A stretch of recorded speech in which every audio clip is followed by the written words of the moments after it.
Hello everyone, welcome back to my channel self learning. आज हम बात करेंगे यूजीसी नेट एजुकेशन की फोर्थ यूनिट टीचर एजुकेशन में एक इम्पॉर्टेंट टर्म आता है, एक इम्पॉर्टेंट टॉपिक आता है, कोलैबोरेटिव लर्निंग।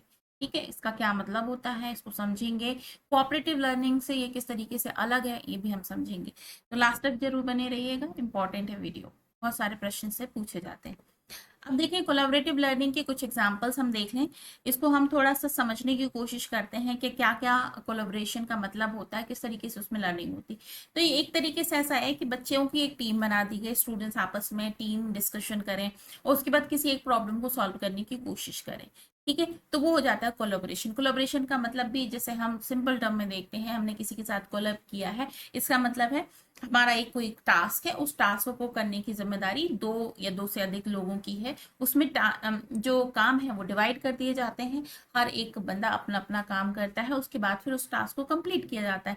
तो वही एक तरीके से टीचिंग की प्रोसेस है जो कि कोलैबोरेशन के फॉर्म में की जाती है। स्टूडेंट्स अपने प्रॉब्लम को सॉल्व करने के लिए अपने ग्रुप को बनाते हैं, उस ग्रुप में हर किसी को एक एक काम डिवाइड करते हैं, उसके बाद फिर काम को कंप्लीट करते हैं, प्रॉब्लम को सॉल्व करते हैं। ठीक है, तो यहाँ पर जो एग्जांपल्स देखे जाएं तो डिस्कशन होता है, टीम बनती है जिसमें कि अपने अपने ओपिनियन शेयर किए जाते हैं, राउंड रोबिन डिस्कशन होता है, एक तरीके से एक रेसिप्रोकल टीचिंग हो जाती है ये, जिसमें कि कुछ क्वेश्चंस पूछे जाते हैं, कुछ पहेलियां पूछी जाती हैं, कुछ असाइनमेंट्स दिए जाते हैं जो आपस में डिस्ट्रीब्यूट होकर सॉल्व किए जाते हैं। अगर कोई बड़ी सी प्रॉब्लम है तो उसको सॉल्व करने के लिए उसकी केस स्टडी भी की जाती है रेसिप्रोकल इस टीचिंग कोलैबोरेशन के माध्यम से।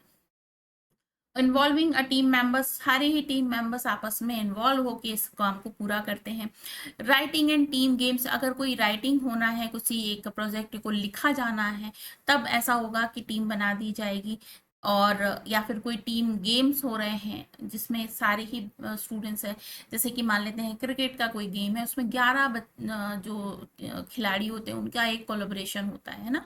तो dialogue journal editing, content writing, friendly games जो होते हैं, ये सब कुछ कोलैबोरेशन के फॉर्म में आते हैं। ठीक है, ग्राफिकल प्रेजेंटेशन होता है जिसमें कि पाई चार्ट के माध्यम से समझाया जाता है, बार चार्ट के माध्यम से समझाया जाता है, लाइन ग्राफ के माध्यम से समझाया जाता है। तो ये एक सारे ही तरीके हैं कोलैबोरेशन के जिसमें स्टूडेंट आपस में मिलजुल के अपनी प्रॉब्लम को सॉल्व करते हैं। ठीक है, तो यहाँ पर अगर हम इसको समझने की कोशिश करें तो सहयोगी अध्ययन इसको कहा जाता है, अधिगम सॉरी, सहयोगी अधिगम कहा जाता है। एक तरीके का एक शैक्षिक दृष्टिकोण है जिसमें समूहों का उपयोग करके शिक्षा को बढ़ाने के लिए समूहों का उपयोग शिक्षा को बढ़ाने के लिए किया जाता है। पहले समूहों का निर्माण किया जाता है ताकि आपस में बच्चे एक दूसरे के साथ में अपने ओपिनियन शेयर करें, अपने नॉलेज को शेयर करें और एक तरीके से अधिगम को कंप्लीट करें। इसमें दो या दो से अधिक शिक्षार्थियों के साथ मिलकर समस्याओं का समाधान करने, कार्यों को पूरा करने या नई अवधारणाओं को सीखने के लिए काम करने का उपयोग किया जाता है।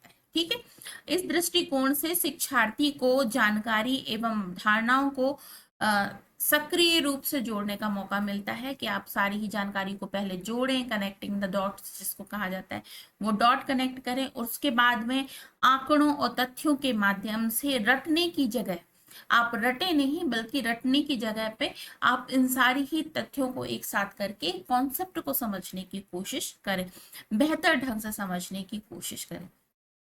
इसके तहत शिक्षार्थियों को एक समूह में साथ काम करने के लिए उत्तेजित किया जाता है कि भाई आप एक समूह बनाइए और साथ में काम कीजिए, जिससे कि उन्हें आपस में विचारों और नई दृष्टिकोणों को प्रस्तुत करने का मौका मिलता है और आपस में जो स्टूडेंट्स होते हैं एक साथ पेयर ग्रुप में होते हैं, वो बहुत इजीली बिना किसी हेजिटेशन के अपने ओपिनियन को एक दूसरे के साथ में साझा कर सकते हैं। तो बहुत अच्छे से एक किसी विषय पर उनकी पकड़ बनती है। इस तरह से व्यक्तिगत अधिगम की तुलना में समूहों में अधिगम जो होता है वो एक समृद्ध अधिगम माना जाता है। ठीक है, अगर हम डेफिनेशन जानने की कोशिश करें इसकी, क्या क्या इसकी परिभाषा है, तो collaborative learning utilize group of two और more learner who work together to solve problem, complete task और learn new concept। ठीक है, जिस तरीके से यहाँ पर स्टूडेंट्स दिखाई दे रहे हैं, ये दो या दो से अधिक स्टूडेंट्स हैं जो आपस में जुड़कर अपनी टीचिंग को इम्प्रूव करने या टीचिंग को करने की कोशिश कर रहे हैं। ठीक है। तो कोलैबोरेटिव लर्निंग का में जो होता है, learner can teach each other, दोनों आपस में एक दूसरे को टीच करते हैं। और उसके बाद में to solve the problem can share knowledge resources and build team skill and lead towards the deeper understanding. एक दूसरे के साथ में एक दूसरे को लीड करते हैं अपनी प्रॉब्लम को सॉल्व करने के लिए, बहुत सारी चीज़ों के बारे में तथ्यों को जानने की कोशिश करते हैं ताकि वो एक दूसरे को समझा पाए और प्रॉब्लम को सॉल्व कर पाए। ठीक है। Collaborative learning environment let member to solve many complex problem and sharing experience resources, expensive resources। ठीक है। यहाँ पर जो डीप कुछ ऐसी कॉम्प्लेक्स प्रॉब्लम्स होती हैं उनको सॉल्व करने में बहुत मदद मिलती है, क्योंकि स्टूडेंट्स के जो थॉट्स हैं वो एक साथ में कोलैब करते हैं, एक साथ चलते हैं। तो किसी का किसी में अच्छा पकड़ होती है किसी विषय में, किसी का दूसरे में होता है, तो साथ में मिलकर बहुत अच्छे से नॉलेज शेयरिंग का काम यहाँ पर हो जाता है। ठीक है। इट इंक्रीज प्रोडक्टिविटी, यहाँ पर प्रोडक्टिविटी का इंक्रीज होती है, मतलब काम को बहुत अच्छे से करने की जो भावना है वो इंक्रीज होती है towards the common goal in terms improving learning skill and generating knowledge in a group. ठीक है। तो यहाँ पर जब हम 4 लोग साथ में काम करते हैं तो 4 लोगों की जो नॉलेज है वो उसके साथ में प्रॉब्लम जल्दी सॉल्व हो जाती। ये तो हम लोगों ने भी देखा था जब हम लोग बच्चे थे, तो जब हम किसी प्रॉब्लम को सॉल्व करने जाते थे, जैसे मैथमेटिक्स का कोई प्रॉब्लम होता है उसे सॉल्व करते थे, तो अगर हम टीम में बैठकर पढ़ रहे होते थे तो टीम में पढ़ने से एक तो क्या होता, दिमाग डाइवर्ट नहीं होता, डिस्ट्रैक्ट नहीं होता, और साथ ही में किसी एक स्टूडेंट का कोई एक एरिया जो है वो स्ट्रांग होता है, दूसरे का कुछ और स्ट्रांग होता है, तो वो एक दूसरे को सहयोग करके किसी एक विषय को सीखने और समझने की कोशिश करते हैं। वही है कोलैबोरेटिव लर्निंग, उसके अलावा और कुछ नहीं। ठीक है। एग्जाम्पल्स देखे जाए तो ग्रुप प्रोजेक्ट एक एग्जाम्पल है जिसमें कि ग्रुप में कोई प्रोजेक्ट को सॉल्व किया जाता है। प्रॉब्लम सॉल्विंग टास्क, कोई टास्क आपको दिया गया है, उस टास्क को सॉल्व करने के लिए एक दूसरे को साथ में जुड़कर आप काम कर रहे हैं, टीम बना रहे हैं ताकि आप सॉल्यूशन तक पहुंच पाए। ठीक है। कॉन्सेप्ट एक्सप्लोरेशन, अगर कोई कॉन्सेप्ट को समझना है, उसको बहुत डीपली समझने की कोशिश करना है, तो कॉन्सेप्ट को बहुत ज्यादा तेजी से एक्सप्लोर करना पड़ता है, जो अकेला एक बच्चा नहीं कर सकता है, 2-4 बच्चे मिलकर कर सकते हैं। तो इसमें क्या होता है, participate discuss and understand the concept and collectively. ठीक है। साथ में मिलकर एक दूसरे के साथ में काम करते हैं। पीयर रिव्यू एंड फीडबैक, एक और इम्पॉर्टेंट बात ये हो जाती है, जब 5-7 बच्चों की टीम होती है तो एक दूसरे को बहुत अच्छे से रिव्यू करते हैं, एक और दूसरे को फीडबैक देते हैं, क्योंकि उनमें किसी तरह का पर्दा नहीं होता है, कोई हेजिटेशन नहीं होता है। तो दूसरा स्टूडेंट एक पहले स्टूडेंट के बारे में जो फीडबैक देगा वो बिल्कुल एक्यूरेट होता है, जिससे उसे इम्प्रूव होने का मौका मिलता है। ठीक है। तो providing feedback to each other enhance learning. इसके बाद में इंटरेक्टिव डिस्कशन, आपस में इनका डिस्कशन जो होता है वो इंटरेक्टिव होता है। Engaging in dialogue foster deeper and understanding. Clear. अब इसके बाद में आता है डिफरेंस फ्रॉम कोऑपरेटिव लर्निंग। देखिए एक और टर्म होता है कोऑपरेटिव लर्निंग। इन दोनों के बीच में समझने की कोशिश करना है हमें कि दोनों में क्या डिफरेंस होता है। एक कोलैबोरेटिव एक कोऑपरेटिव, दोनों ही एक जैसे दिखते हैं, पर देखिए कोऑपरेटिव लर्निंग में क्या होता है कि अगर आप हिंदी मीडियम मीनिंग देखेंगे ना तो दोनों का ही सहयोगात्मक शिक्षण होता है, अधिगम होता है।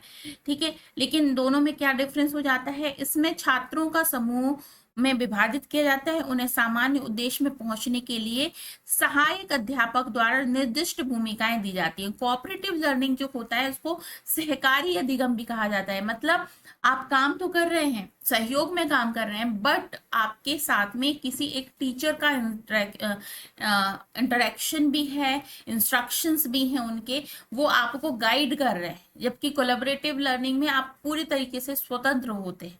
ठीक है।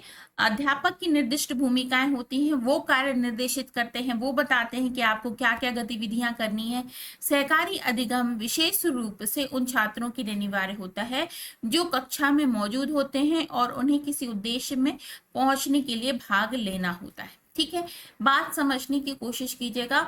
कोऑपरेटिव लर्निंग में टीचर की गाइडेंस होती है, जबकि कोलैबोरेटिव लर्निंग में छात्रों के बीच में आपस में स्वतंत्रता होती है।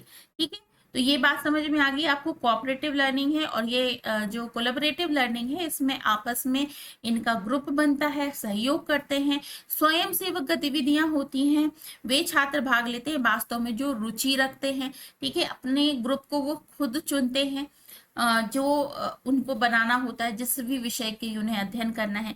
इसमें छात्रों के बीच में स्वतंत्रता होती है, उन्हें अध्ययन के लिए विषय को समझने में मदद मिलती है। ठीक है, तो दोनों के बीच में जो मुख्य अंतर है वो क्या है? जो पहला वाला है हमारा, इसमें शिक्षक द्वारा निर्दिष्ट भूमिकाएं होती हैं, और दूसरा वाला जो है हमारा कोलैबोरेटिव लर्निंग जो है, उसमें छात्रों के बीच में स्वतंत्रता होती है। बात समझ में आ गई। जब हम कोऑपरेटिव की बात करेंगे तो शिक्षक की एक बहुत महत्वपूर्ण भूमिका होगी, शिक्षक द्वारा निर्देशित कार्य होगा ग्रुप में ही। लेकिन कोलैबोरेटिव लर्निंग पूरी तरह से स्वतंत्र होती है, स्टूडेंट्स अपना ग्रुप बनाते हैं, अपने हिसाब से अपने कामों को अंजाम देते हैं। ठीक है ना? तो इस चार्ट के माध्यम से हम और अच्छे से समझ सकते हैं। यहाँ पे कोऑपरेटिव लर्निंग है, थिंकिंग लर्निंग, और ये हो जाती है आपकी कोलैबोरेटिव लर्निंग। यहाँ पर टीम वर्क होता है, यहाँ पर भी टीम वर्क होता है, बट यहाँ पर जो कोलैबोरेटिव लर्निंग है वो टीचर स्ट्रक्चर्ड होता है, और यहाँ पर जो होता है ग्रुप वर्क टुगेदर होता है। ठीक है, दोनों ही एक ही तरह के उद्देश्यों को लेकर बनाए जाते हैं, लेकिन एक में टीचर की इन्वॉल्वमेंट होती है, दूसरे में टीचर की इन्वॉल्वमेंट नहीं होती। ठीक है ना? तो ये बात आपको समझ में आ गई। थ्योरी अब देख लेते हैं, कुछ थ्योरीज हैं कोलैबोरेटिव लर्निंग की। तो बायगॉस्की ने थ्योरी दी थी सोशल डेवलपमेंट की। बायगॉस्की जो है बहुत बड़े साइकोलॉजिस्ट हुए हैं, जिन्होंने एम्फसाइज किया था social interaction and role of more knowledge peer. उन्होंने बताया था, सोशल थ्योरी है बायगॉस्की की, उन्होंने यही बताया है कि आप अगर सोशली एक दूसरे से इन्वॉल्व होकर काम को करते हैं ना, तो इंटरेक्शन की वजह से आप बहुत जल्दी काम को सॉल्व कर लेते हैं, पूरा कर लेते हैं। एक अकेला व्यक्ति काम को नहीं कर पाता है, अगर कोलैब करके करता है तो बहुत तेजी से आगे बढ़ सकता है। ठीक है, तो in collaborative learning, learner gain deeper understanding by defending their position, reframing ideas, and articulating point as a group. ठीक है, तो ये वाइगोस्की की है। अब प्याजे क्या कहते हैं इस थ्योरी के ऊपर? प्याजे focus was individual cognitive development. However, collaborative learning allow learner to construct knowledge and knowledge collectively. हालांकि प्याजे जो हैं वो इंडिविजुअल कॉग्निटिव डेवलपमेंट के बारे में बात करते हैं, व्यक्तिगत संज्ञानात्मक आपका विकास होता है, लेकिन वो कोलैबोरेटिव लर्निंग के बारे में ये कहते हैं कि अगर इस तरीके की लर्निंग होती है तो अलाउ करता है ये, जो कि आपका नॉलेज है ना वो कंस्ट्रक्ट हो, मतलब एक शेप में आए कलेक्टिवली, एक दूसरे के साथ में।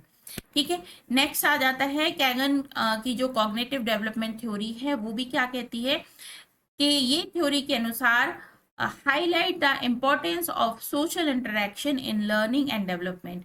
ठीक है, तो यहाँ पर जो कैगन की थ्योरी है वो भी बताती है कि आप सोशल इंटरेक्शन के द्वारा अपनी जो कॉग्निटिव डेवलपमेंट की बात है उसको आगे बढ़ा सकते हैं। अप्रोचेस देखे जाए तो क्या है यहाँ पर?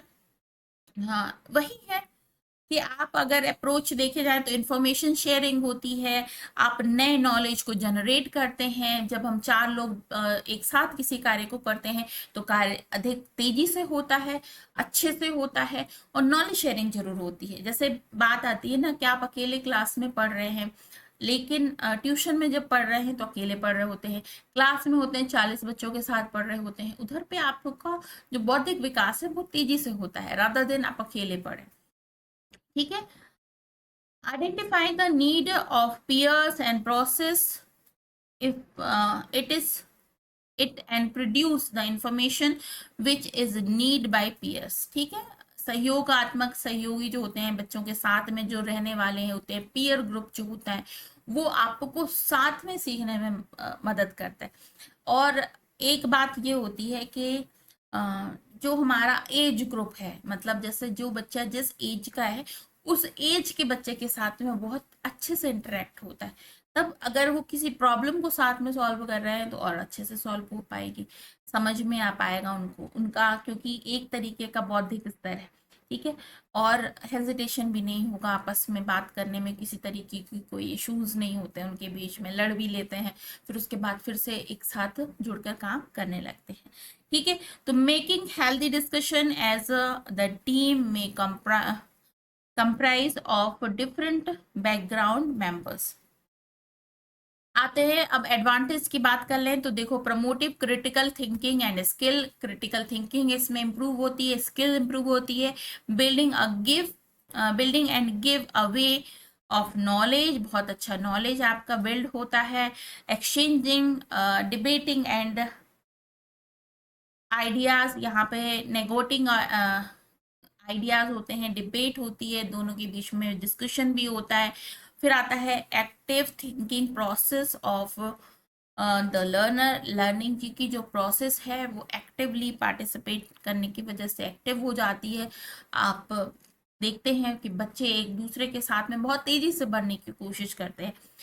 फिर आ जाता है मोर अचीवमेंट एंड ग्रेटर प्रोडक्टिविटी, उसके बाद में सोशल इंटरेक्शन स्किल इंप्रूव होती है, प्रोडक्टिविटी स्किल जो होती है वो इंक्रीज होती है, कम्युनिकेटिव डिस्कशन स्किल भी होता है, कम्युनिकेशन इंप्रूव होता है, multi dimensional problem solving skill भी हो जाती है कि जिसकी प्रॉब्लम बहुत मल्टी डायमेंशनल हो उनकी प्रॉब्लम को सॉल्व करने का मौका भी मिलता है। On demand interaction and support, जो डिमांड होता है उस डिमांड मतलब जो प्रॉब्लम है उसकी डिमांड क्या है उसके हिसाब से इंटरेक्शन भी मिल जाता है, एक दूसरे का सपोर्ट भी मिल जाता है। ठीक है। तो देखा जाए तो collaborative learning encourage active participation, diverse perspectives and shared responsibility, making it a powerful method for enhancing learning outcomes in various organizational contexts.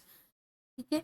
तो यहाँ पर ये देखा जाता है कि जो कोलैबोरेटिव लर्निंग है वो ऐसा है, सीधी सीधी बात यह है कि हम लोग छोटे बच्चों में देखते हैं कि जब वो ग्रुप में पढ़ते हैं तो तेजी से इनके अंदर जो एक तो लर्निंग के लिए इंटरेस्ट जागृत होता है।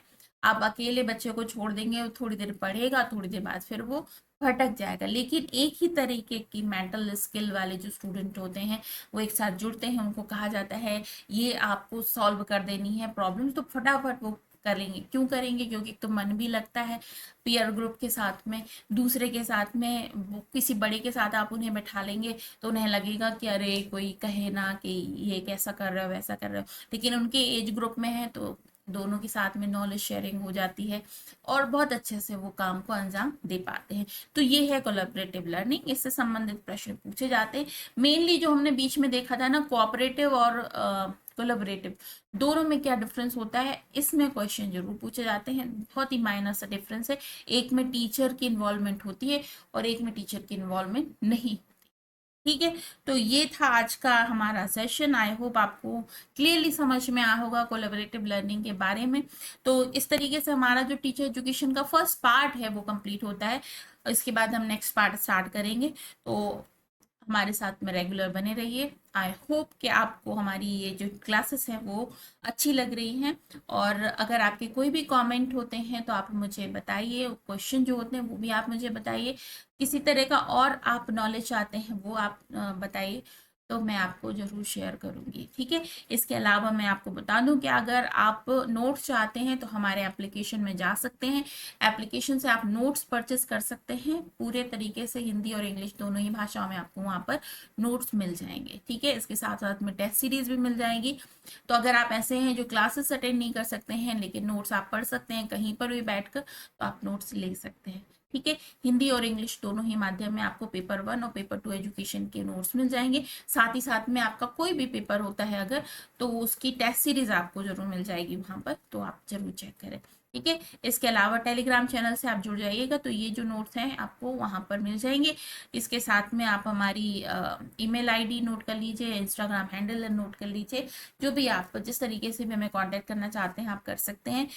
और ये वीडियो आपको कैसा लगा कमेंट सेक्शन में ज़रूर बताइएगा, अपने फीडबैक जरूर शेयर कीजिएगा, और चैनल को अभी तक अगर आपने सब्सक्राइब नहीं किया है तो ज़रूर कर लीजिए, क्योंकि यहाँ पर हम कंप्लीट कोर्स कंप्लीट कर रहे हैं और कवर कर रहे हैं structure wise, unit wise, notes के साथ साथ में।